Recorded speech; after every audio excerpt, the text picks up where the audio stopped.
তিন, চার, পাঁচ, ছয়, সাত এদের প্রতি আমাদের কি ভক্তি ছিল, শ্রদ্ধা ছিল, স্নেহ ছিল। তো হঠাৎ করে আমরা কেন এদেরকে শত্রু ভাবছি? এরা তো এখনো সেই আওয়ামী লীগ জমানার, বিএনপি জমানার সেই দুর্নীতি, এরা তো খাম্বাকাণ্ড এখনো ঘটায়নি। এরা তো এখনো হাওয়া ভবন তৈরি করেনি। এই ৩ মাসে একটা হাওয়া ভবন তৈরি করেনি। ১৫ বছরের একটা শাসক শ্রেণী, তার মধ্যে ১০ বছরের শাসনটিকে বলা হয় অবৈধ, কোনো সন্দেহ নেই। এবং এই অবৈধ শাসনটিকে বৈধ করার জন্য আগের রেজিম যারা ছিলেন। প্রিয় দর্শক, আসসালামু আলাইকুম রহমতুল্লাহ।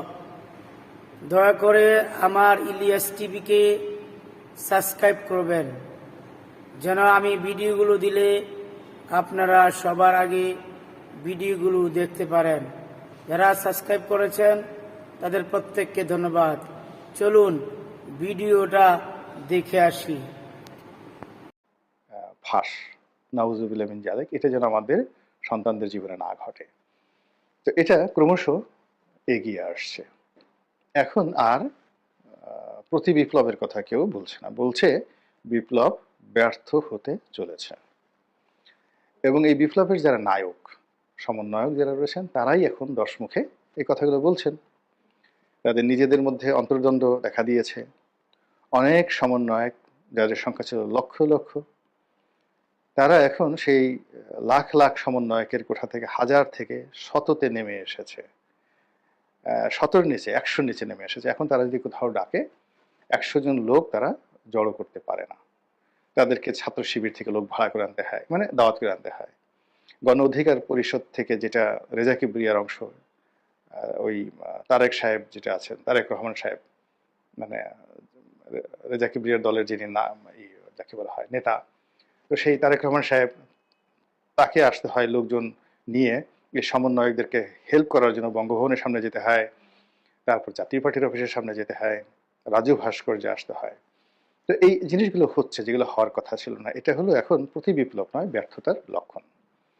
এই লক্ষণগুলো গত ১ মাসে ক্রমশ বাড়ছে, ক্রমশ বাড়ছে। তো এখন আমাদের নতুন প্রজন্মের ছাত্র নেতা, সমন্বয়ক হিসেবে যারা পরিচিত, তাদের নেতৃত্বে, তাদের আহ্বানে, তাদের আত্মত্যাগে একটা বিপ্লব হয়েছে, যেটাকে অনেকে, যেটা বললাম, গণজাগরণ, গণবিস্ফোরণ কিংবা গণ অভ্যুত্থান বলার চেষ্টা করছেন। এখন এই যে বিপ্লবটি হলো, এটি প্রি প্ল্যান্ড নয়, নিঃসন্দেহে। এটি প্রকৃতির একটা দান, অবারিত দান। তো এই যে সফলতা, এই অবারিত দান, আল্লাহর দেয়া নিয়ামত, এটিকে হাতে নিয়ে, কাঁধে নিয়ে, মাথায় নিয়ে যেভাবে শুকর গুজার আমাদের করা উচিত ছিল, আমরা প্রথম দিন থেকেই সেটি শুকর গুজার করিনি। আমরা একবারও কেউ আল্লাহকে ধন্যবাদ জানাইনি।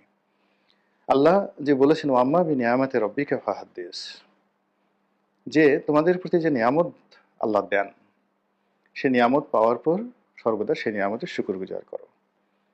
আমাদের কেউ, এই যে শেখ হাসিনার পতন হলো এবং ডক্টর মোহাম্মদ ইউনূসের একটা সরকার হলো, মসজিদ, মন্দির, গির্জা, প্যাগোডা থেকে শুরু করে মানে কোনো একটা জায়গাতে দৃশ্যমান আমরা দেখিনি যে আসুন আমরা আজকে আল্লাহকে ধন্যবাদ জানাবো। আমরা যেখানে ব্যর্থ হয়ে গিয়েছিলাম, আমরা যেখানে পরাজিত হয়ে গিয়েছিলাম, সেই পরাজয়ের উপরে আল্লাহ রাব্বুল আলামিন আমাদেরকে রক্ষা করার জন্য আবাবিল পাখির মতো ছোট ছোট এই কিশোর, তরুণ, যুবকদের দিয়ে আমাদেরকে এত বড় একটি নিয়ামত দান করলেন। আমরা কেউ সেই শুকরগুজার করিনি আল্লাহর কাছে। অধিকান্ত যেটি আল্লাহ দিয়েছেন আমাদেরকে, তো আল্লাহকে বাদ দিয়ে আমরা বলার চেষ্টা করেছি যেটা আমি করেছি, আমার কারণে হয়েছে, আমাদের কারণে হয়েছে। তো এটা বলতে গেলে আসলে আপনি আল্লাহকে আপনার জায়গাতে চিন্তা করুন।